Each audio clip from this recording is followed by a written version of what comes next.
समझाने का सबसे संक्षिप्त तरीका ये है कि ये कानून नए नहीं हैं, बल्कि ये कानूनों का अपडेटेड वर्जन है। कानून को विस्तारित किया गया है समाज की आवश्यकताओं के हिसाब से, जुडिशरी की अपनी आवश्यकताओं के हिसाब से, न्यायिक प्रक्रियाओं की आवश्यकताओं के हिसाब से इसको अपडेट किया गया है, अपग्रेड किया गया है, न कि बदला गया है जी।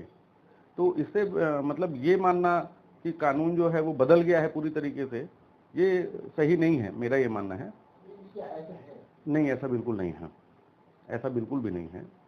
पहले भी यही माना जाता था कि जब तक कोर्ट किसी व्यक्ति को दंडाधिष्ट नहीं कर देती, उसके खिलाफ दंडादेश पारित नहीं कर देती, विचारण के स्तर पर उसे दोषी नहीं माना जाएगा। उसके संबंध में ये उदाहरणा की जाएगी कि वो निर्दोष है, और उसके साथ एक निर्दोष के जैसा ही बर्ताव किया जाएगा। आज भी वही स्थिति है। उस स्थिति में या न्याय की मूल भावना में किसी प्रकार का कोई परिवर्तन नहीं हुआ है। ये भ्रम फैलाया जा रहा है। जो पुलिस को ज्यादा अधिकार नहीं, ऐसा भी नहीं है कि पुलिस को बहुत ज्यादा अधिकार दे दिए गए हों और आम नागरिकों के अधिकार जो है छीन लिए गए हों। वास्तव में देखिए कि भारतीय दंड संहिता किस पर लागू होती है? उस व्यक्ति पर जिसने अपराध किया है। भारतीय दंड संहिता उसी पे लागू होती थी जिसे भारतीय नागरिक संहिता के नाम से जो है वो नए जो है वो बंधित किया गया, संहिताबद्ध किया गया। उसमें धाराओं को नई सूचियों के साथ जो है, जिसको अपन धाराएं कहते हैं, वो एक्चुअली सूची है कि कौन से अपराध किस प्रकार के होंगे, उनको सूचीबद्ध किया जाता है। और सुविधा के दृष्टिकोण से उसे धारा कहा जाता है। कि मान लीजिए कि 302 में पहले जो है वो दंड का प्रावधान था मृत्यु के, कि अगर कोई किसी की हत्या कर देता है तो उसको कैसा दंड दिया जाएगा। तो अब उसको क्या किया है, उसको सूचीबद्ध करते हुए वो सूची में उसको प्राथमिकता दी गई है, इसलिए वो धारा उसकी बदल गई है। और हत्या की डेफिनेशन के साथ साथ उसके दंड का प्रावधान किया गया है, जो कि वही है जो पूर्व की तरह था। तो इस तरीके से ये कहना कि नागरिकों के अधिकार छीन लिए गए, ऐसा नहीं है। भारतीय दंड संहिता ऐसे व्यक्तियों पर लागू होती है जो कि अपराध करते हैं। जो दंड प्रक्रिया संहिता थी, जिसका अपग्रेड किया गया और उसे भारतीय नागरिक सुरक्षा अधिनियम 2024 के रूप में जो है वो लागू किया गया है, वो किसके ऊपर लागू होती है? ऐसे व्यक्तियों के खिलाफ जिनके खिलाफ जो है आपराधिक कार्यवाही न्यायालय में लंबित हैं। तो न्यायालय किन प्रक्रियाओं का अनुसरण करते हुए विचारण करेगी, किन प्रक्रियाओं का अनुसरण करते हुए उनके अधिकारों को संरक्षित करेगी। जैसे कि भारतीय नागरिक, जैसा आपने कहा कि नागरिकों के हितों के विपरीत और उनके अधिकार छीन लिए, नहीं। इस नागरिक संहिता में ये स्पष्ट रूप से प्रावधान है कि किसी भी व्यक्ति को 24 घंटे से ज्यादा पुलिस अवरोधित नहीं कर सकती है बिना किसी न्यायालय के आदेश के। तो निश्चित रूप से नागरिकों के हितों की सुरक्षा को दृष्टिगत करके बनाया गया है। इसमें लिखा हुआ है कि एक निश्चित अवधि तक अनुसंधान का समय निश्चित कर दिया गया। मतलब पुलिस के पास यह भी अधिकार नहीं है कि वो अनंत काल तक अनुसंधान के नाम पे किसी व्यक्ति को जेल में रख सके। इसमें भी उनकी शक्तियों को सीमित किया गया और नागरिकों के हितों को जो है सुरक्षित किया गया। आजीवन कारावास की डेफिनेशन दी गई कि वास्तव में आजीवन कारावास जो है 20 साल तक का होगा। तो इस तरीके से जो भ्रम की स्थितियां पैदा थीं और जो कानून की आवश्यकता थी, विचारण के लिए जिन चीजों की आवश्यकता महसूस कर रहे थे पिछले 100 सालों में, और जो चीजें नहीं थी उनको अपग्रेड करके इसमें लाने का। देखिए, बहुत व्यावहारिक मतलब जो है वो संशोधन हुआ है। पहले धारा 167 उस प्रक्रिया को निर्धारित करती थी कि जब कोई व्यक्ति पकड़ लिया जाता था तब कौन सी प्रक्रिया होगी। यदि आप उसके संबंध में प्रक्रिया निश्चित नहीं करते तो पुलिस को अनन्य अधिकार मिल जाते हैं पकड़ने के बाद, कि वो उसको कितने भी दिन तक अनुसंधान कर सकते हैं, उसकी कोई सीमा नहीं है। कितने भी दिनों तक जो है वो रिमांड ले सकते हैं, उसकी कोई सीमा नहीं है। रिमांड मतलब पुलिस अभिरक्षा में ले लेना या फिर जो है जुडिशियल अभिरक्षा में ले लेना। उसको व्यवस्थित करते हुए धारा 187 जो अभी जो भारतीय नागरिक संहिता है उसमें धारा 187 को उपबंधित किया गया है। और उसमें ये उपबंध दिया गया है कि कोई भी पुलिस अधिकारी किसी भी न्यायालय से किसी भी व्यक्ति की न्यायिक अभिरक्षा 15 दिन से अधिक एक बार में, और अधिकतम यदि आजीवन कारावास की सजा है तो 90 दिनों से ज्यादा नहीं ले सकता। मतलब उसको चार्जशीट 90 दिन के भीतर फाइल करनी होगी। दूसरी चीज ये है कि जहां पे 10 वर्ष तक के कारावास है वहां पुलिस को इन्वेस्टिगेशन करने के लिए समय दिया गया है 60 दिन का। ऐसी अवस्था में भी कोई किसी भी न्यायालय से वो 15 दिन से ज्यादा जुडिशियल रिमांड नहीं ले सकते। तीसरी चीज ये है कि प्रथम न्यायिक ये जो अधिकार, जो रिमांड देने का अधिकार है, ये जुडिशियल रिमांड मतलब जेल भेजने के लिए पुलिस किसी को लाई और कोर्ट जो है वो पुलिस के निवेदन पे 15 दिनों के लिए न्यायिक अभिरक्षा में भेज दी, जो अधिकतम 90 दिनों तक भेज सकती है, 60 दिनों तक भेज सकती है। ये जो अधिकार है ये प्रथम वर्ग मजिस्ट्रेट और द्वितीय वर्ग मजिस्ट्रेट दोनों को दिया गया है इस कानून में। अब पुलिस अभिरक्षा बचती है कि कोई पुलिस वाला कोर्ट में जाता है और कहता है कि साहब इनसे हमको पूछताछ करनी है और हमको जो है पुलिस रिमांड चाहिए, तो प्रथम वर्ग मजिस्ट्रेट को ये निर्देशित किया गया है इस विधि द्वारा कि वो 15 दिन से अनधिक 14 दिन से अनधिक अवधि के लिए जो है पुलिस रिमांड दे सकता है। कौन? First class judicial magistrate. उन्होंने कहा इस कानून में ये उपबंध है कि द्वितीय वर्ग मजिस्ट्रेट यदि हाईकोर्ट द्वारा अपॉइंटेड नहीं है तो वो पुलिस रिमांड नहीं दे सकता। आप समझिएगा, आपका प्रश्न ये था कि क्या कार्यपालिक मजिस्ट्रेट को इतनी शक्तियां दे दी गई हैं कि वो जेल भेज सकता हो या पुलिस रिमांड दे सकता हो? कानून कह रहा है कि सेकेंड क्लास मजिस्ट्रेट को भी पावर नहीं है अगर वो हाईकोर्ट से अपॉइंटेड नहीं है तो, और अगर हाईकोर्ट से अपॉइंटेड है तो वो 7 दिन से ज्यादा अवधि के लिए पुलिस रिमांड नहीं दे सकता है। अब स्थिति क्या होती है, जो व्यवहारिक दिक्कतें हैं कि मान लीजिए जैसे खरसियां, वहां सिर्फ एक ही जुडिशियल ऑफिसर बैठते हैं। ऐसी अवस्था में कोई अपराधी पकड़ में आता है। अब नागरिक संहिता में भी इस बात का प्रावधान है कि कोई भी पुलिस अधिकारी किसी भी व्यक्ति को पकड़ने के बाद 24 घंटे से अधिक अवधि के लिए अपनी अभिरक्षा में नहीं रह सकता। उसे मजिस्ट्रेट के पास ले जाना होगा और अगर वो रिमांड चाहता है, अभिरक्षा चाहता है, तो मांगना होगा। अब समझिएगा कि ना तो वहां फर्स्ट क्लास मजिस्ट्रेट है और ना सेकेंड क्लास मजिस्ट्रेट है। अब ऐसी अवस्था में क्या किया जाए? तो ऐसी अवस्था में वैकल्पिक दिया गया है, वैकल्पिक सुविधा दी गई है कि जहां ऐसी स्थिति उत्पन्न हो जाए कि कोई मजिस्ट्रेट नहीं मिल रहा, तो क्योंकि मजिस्ट्रेट की स्थापना तो की बनिस्बत अनुपातिक तौर पे कार्यपालिक मजिस्ट्रेटों की स्थापना पद जो ज्यादा है वो अंतिम छोर तक जो है वो गांव में, शहरों में, नगर में, कस्बों में उनके पदों की स्थापना है। तो उनको दिया गया कि जब सारी स्थिति खत्म हो जाए, जब कोई न मिले, कोई मजिस्ट्रेट ही नहीं मिल रहा है, कोई जुडिशियल ऑफिसर नहीं मिल रहा है, ऐसी अवस्था में कोई खूंखार अपराधी पकड़ा गया या किसी के ऊपर गंभीर आरोप में कोई पकड़ा गया और ऐसे व्यक्ति को भी पुलिस 24 घंटे से ज्यादा नहीं रख सकती। उस कानून का मतलब ये है। ऐसी अवस्था में उसको वैकल्पिक व्यवस्था दी गई कि वो कार्यपालक मजिस्ट्रेट जो है वो उनको पूछताछ के लिए 14 दिन की पुलिस रिमांड जो है वो दे सकता है। हमारे यहाँ ये स्थिति है कि छुट्टियों के दिन भी रिमांड जजों की नियुक्ति होती है और वो पूर्व से नियुक्ति रहती है। छुट्टियों के दिन भी एक प्रथम वर्ग न्यायिक मजिस्ट्रेट या द्वितीय वर्ग न्यायिक मजिस्ट्रेट जो है वो अपने कोर्ट में बैठते हैं और वहां से वो रिमांड दे सकते हैं।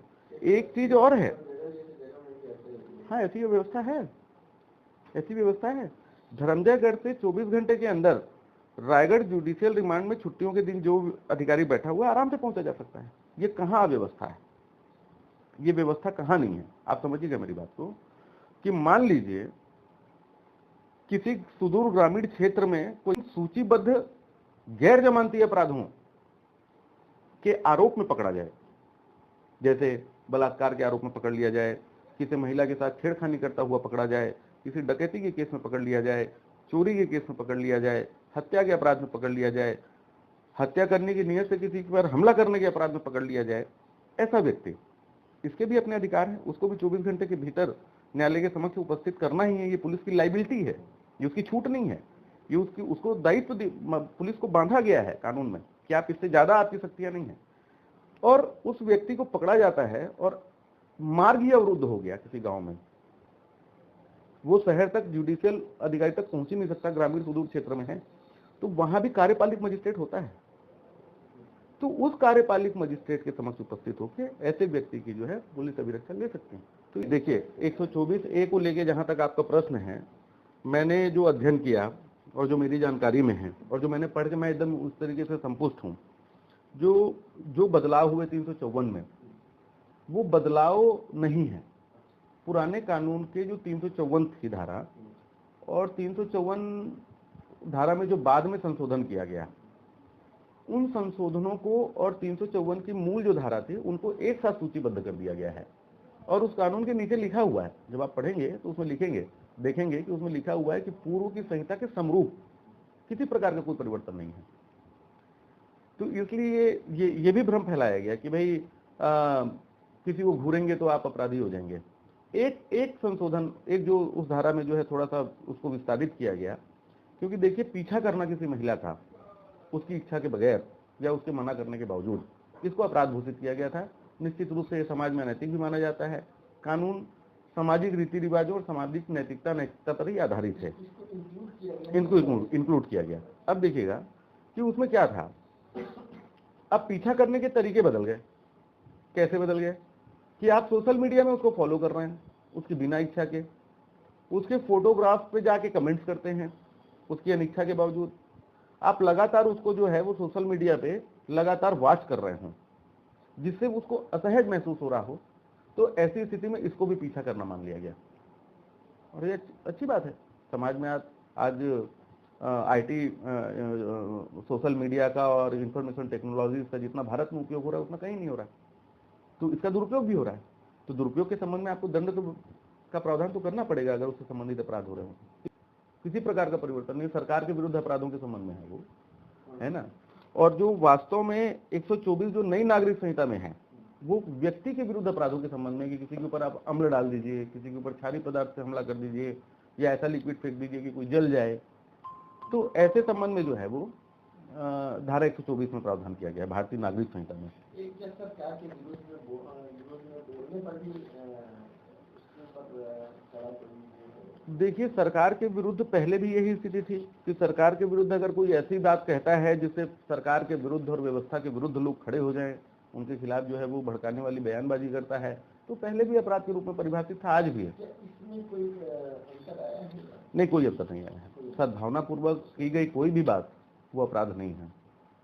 भारत की संप्रभुता, जैसा मैंने कहा, एकता और अखंडता को खतरे में डालने वाले कार्य, मतलब ऐसे कार्य जिससे भारत की संप्रभुता को कोई खतरा हो, ऐसे कार्य जिससे भारत की एकता को कोई खतरा हो, ऐसे कार्य जिससे भारत की अखंडता को कोई खतरा हो, इसके विरुद्ध ये उपबंध किया गया। आगे परिभाषित किया जाता है कि जो कोई प्रयोजन पूर्वक मतलब एक इंटेंशन के साथ, एक उद्देश्य के साथ या जानबूझकर, या तो उसने एक उद्देश्य के साथ जो है वो किया या और जानबूझकर किया, बोले गए या लिखे गए शब्दों द्वारा या संकेतों द्वारा या दृश्य रूपण या इलेक्ट्रॉनिक संसूचना द्वारा, पहले ये इलेक्ट्रॉनिक शब्द नहीं था, ये जोड़ दिया गया, इलेक्ट्रॉनिक संसूचना द्वारा या वित्तीय साधन के प्रयोग द्वारा, जितनी मनी लॉन्ड्रिंग और सारी चीजें आती हैं, अन्यथा अलगाव या सशस्त्र विद्रोह या विध्वंसक क्रियाकलापों को प्रदीप्त करता है। ऐसा कोई भी एक्ट जिससे कोई विध्वंसक क्रियाकलाप हो सकते हो, सशस्त्र विद्रोह हो सकता हो या अलगाव हो सकता हो, या प्रदीप्त करने का प्रयास करता है, या अलगाववादी क्रियाकलापों की भावना को बढ़ावा देता है, या भारत के संप्रभुता या एकता और अखंडता को खतरे में डालता है, या ऐसे अपराध में सम्मिलित होता है या कारित करता है, वह आजीवन कारावास से या ऐसे कारावास से जो 7 वर्ष तक का हो सकेगा दंडनीय होगा, जुर्माने के लिए भी दायी होगा। बिल्कुल पढ़ाई जानी चाहिए, बिल्कुल पढ़ाई जानी चाहिए, ये उनको बताया जाना चाहिए। इस कानून की खासियत आप देखिएगा, कुछ तो चीजें हैं जिसको बताया जाना। आप संविधान की समानता के बारे में क्यों पढ़ाते हैं? क्या संविधान आईपीसी से ज्यादा सरल है? आप क्यों पढ़ाते हैं कि समानता का अधिकार है? क्यों पढ़ाते हैं आप कि आपको शैक्षणिक शिक्षा का अधिकार है? क्यों पढ़ाते हैं आपको आपकी मौलिक अधिकार क्या है? क्यों आप बताते हैं कि नैतिक नीति निर्देशक तत्व क्या है जिसको सरकार की दायित्व है जिसका पालन करना? तो आप आईपीसी को क्यों नहीं पढ़ा सकते? आप क्यों नहीं बता सकते कि किसी लड़की का पीछा करना जो है वो अपराध की श्रेणी में आता है? कभी नहीं करना चाहिए। जहां पे खास करके कंबाइंड एजुकेशन को बढ़ावा मिलता है, खास करके उस देश में जिस देश में आपकी संस्कृति भारतीय है और आप पाश्चात्य सभ्यता को फॉलो करते हैं। आप स्कूल में मिनी स्कर्ट लागू करते हैं तो वहां बैठे हुए बगल के लड़के को आपको बताना पड़ेगा ना कि इसको पीछा करना अपराध है। अगर आप नहीं बताएंगे तो वो 10वीं या 11वीं या 12वीं का छात्र ये नहीं समझता, वो एक प्राकृतिक आकर्षणवश जो है उसका पीछा करेगा। तो आपको बताना तो पड़ेगा कि आपके खिलाफ ये अंकुश है। कानून के बारे में बताना तो पड़ेगा कि राजद्रोह किसे कहते हैं। बिल्कुल डरने की जरूरत नहीं है। देखिए कानून जो है वो लोगों की सुविधाओं के लिए है, लोगों की कठिनाइयां पैदा करने के लिए नहीं है। समझिएगा मेरी बात को कि एक फॉर एग्जांपल एक छोटा उदाहरण देता हूं कि जमानत की प्रक्रिया है। कोई व्यक्ति कोर्ट से न्यायालय से जमानत प्राप्त करता है और उससे कहा जाता है कि एक प्रतिभूति जमानतदार लेके आइए, वो जमानतदार लाने में असमर्थ है। तो फिर कानून में एक और सुविधा दी गई है कि ऐसा व्यक्ति जो है वो जितनी राशि है उतना न्यायालय में जमा करके भी छूट सकता है, जमानतदार की बाध्यता नहीं है, वो व्यक्ति राशि लाने में भी जो है वो संभव नहीं है। तो फिर एक सुविधा दी गई, कहा गया कि आप निजी मुचलके पे छूट जाइए। तो ये लोगों को दी जाने वाली सुविधाओं को परिभाषित किया गया है, जिससे उनके अधिकारों को सुरक्षित किया गया है, ना कि ऐसे प्रावधान बनाए गए हैं कि लोगों के अधिकार जो है समाप्त हो जाए। तो ये भ्रांति क्लियर करने की बहुत आवश्यकता है, और ये मीडिया का दायित्व है कि इस प्रकार की भ्रांतियों को दूर करे। Thank you.